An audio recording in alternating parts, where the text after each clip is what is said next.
Hello friends, मैं हूं अमित और आज आप लोग के लिए क्लास 7 का हिंदी किताब का नाम है वसंत का पाठ एक हम पंछी उन्मुक्त गगन के का क्वेश्चन आंसर लेकर आया हूं। तो फिर चलिए वीडियो की ओर बढ़ते हैं। तो फिर पहला प्रश्न है, हर तरह की सुख सुविधाएं पाकर भी पक्षी पिंजरे में बंद क्यों नहीं रहना चाहते? तो इसका उत्तर है, पक्षी के पास पिंजरे के अंदर वे सारी सुख सुविधाएं हैं जो एक सुखी जीवन जीने के लिए आवश्यक होती है, लेकिन वह परतंत्र है। हर तरह की सुख सुविधाएं पाकर भी पक्षी पिंजरे में बंद नहीं रहना चाहते, क्योंकि उन्हें बंधन नहीं अपितु स्वतंत्रता पसंद है। वे खुले आकाश में ऊंची उड़ान भरना, नदी झरनों का बहता जल पीना, कड़वी निबोरियां खाना ही पसंद करते हैं। कवि ने पक्षी के माध्यम से बंधन मुक्त जीवन की कल्पना की है। दूसरा प्रश्न है, पंछी उन्मुक्त रहकर अपनी कौन कौन सी इच्छाएं पूरी करना चाहते हैं? इसका उत्तर है, पक्षी उन्मुक्त होकर नीम के पेड़ से कड़वी निबोरियां खाना, खुले और विस्तृत आकाश में उड़ना, नदियों झरनों का बहता हुआ शीतल जल पीना, पेड़ की सबसे ऊंची टहनी पर झूलना और क्षितिज से मिले करने की होड़ करते हुए अन्य पक्षियों के साथ उड़ान भरना इत्यादि इच्छाओं को पूरी करना चाहते हैं। तीसरा प्रश्न है, भाव स्पष्ट कीजिए। ये बहुत इंपॉर्टेंट क्वेश्चन होते हैं फ्रेंड्स, इसको आप लोग जरूर याद करें। या तो क्षितिज मिलन बन जाता या तंती सांसों की डोरी।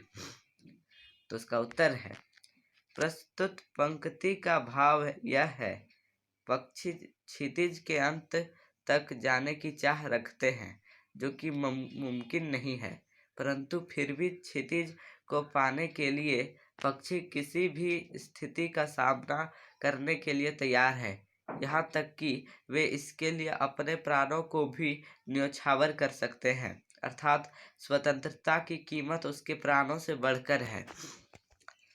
चौथा प्रश्न का पहला नंबर है, बहुत से लोग पक्षी पालते हैं, पक्षियों को पालना उचित है अथवा नहीं? अपना विचार लिखिए। मेरे अनुसार पक्षियों को पालना बिल्कुल भी उचित नहीं है, क्योंकि ईश्वर ने उन्हें उड़ने के लिए पंख दिए हैं, इसीलिए उन्हें बंधन में रखना सर्वथा अनुचित है।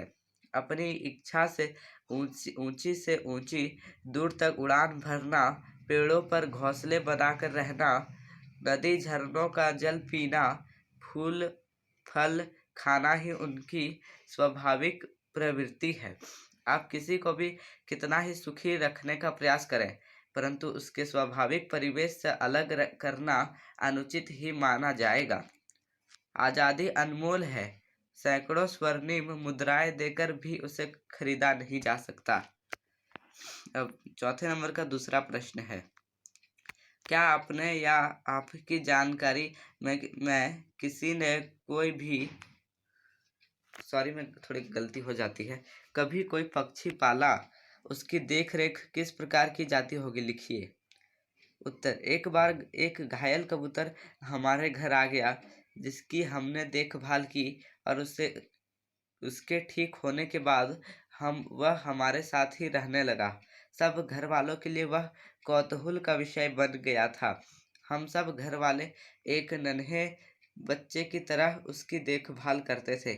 रोज उसे नहलाया जाता, उसके खाने पीने का बराबर ख्याल रखा जाता, लेकिन हमने उसे पिंजरे में नहीं रखा, बल्कि वह अपनी इच्छा अनुसार पूरे घर में उड़ता फिरता था। इस प्रकार से हम अपने पक्षी का पूरा ख्याल रखते थे। बट फ्रेंड्स, इसको आप लोग अपने से भी लिख सकते हैं। पक्षियों को पिंजरे में बंद करने से केवल उनकी आज़ादी का हनन नहीं होता, अपितु पर्यावरण भी प्रभावित होता है। इस विषय पर 10 पंक्तियों में अपने विचार लिखिए। तो उत्तर है, पक्षियों को पिंजरों में बंद करने से सबसे बड़ी समस्या पर्यावरण में आहार श्रृंखला असंतुलित हो जाएगी। जैसे घास को छोटे कीट खाते हैं, तो उन कीटों को पक्षी यदि पक्षी ना रहे तो इन कीटों की संख्या में वृद्धि हो जाएगी, जो हमारी फसलों के लिए उचित नहीं है। इस कारण पर्यावरण असंतुलित हो जाएगा। पक्षी जब फलों का सेवन करते हैं तब बीजों को यहाँ वहाँ गिरा देते हैं, जिसके फलस्वरूप नए नए पौधे पनपते हैं। कुछ पक्षी हमारी फैलाई गंदगी को खाते हैं, जिससे पर्यावरण साफ रहता है। यदि वे पक्षी नहीं रहेंगे तो पर्यावरण दूषित हो जाएगा और मानव कई बीमारियों से ग्रस्त हो जाएगा। अतः जिस प्रकार पर्यावरण जरूरी है, उसी प्रकार पक्षी भी जरूरी है। दोनों एक दूसरे के पूरक हैं, एक के बिना दूसरे की कल्पना नहीं की जा सकती। अब भाषा की बात का प्रश्न नंबर 6 है। स्वर्ण श्रृंखला और लाल किरण सी रेखांकित शब्द गुणवाचक विशेषण है। कविता से ढूंढकर इस प्रकार के 3 और उदाहरण लिखिए। ये तो बहुत इजी है। पुलकित का होगा पंख, कटुक का होगा निबोरी और कनक का होगा कटोरी। ऐसे आप लोग के मन में भी और कुछ कुछ वर्ड आए होंगे, तो आप लोग लिख सकते हैं एग्जाम में। 7वां नंबर प्रश्न है, भूखे प्यासे में द्वंद्व समास है। इन दोनों शब्दों के बीच लगे चिन्ह को सामासिक चिन्ह कहते हैं। इस चिन्ह से और का संकेत मिलता है, जैसे भूखे और प्यासे, तो इसमें भूखे और प्यासे है। इस प्रकार के 10 अन्य उदाहरण खींचकर लिखिए।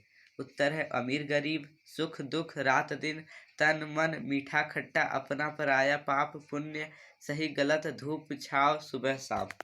अब आठवां प्रश्न तो है ही नहीं, तो फिर ठीक है फ्रेंड्स, अगर आप लोग को मेरा वीडियो अच्छा लगा हो तो प्लीज़ मेरे चैनल को सब्सक्राइब करें एवं लाइक करें। Thank you.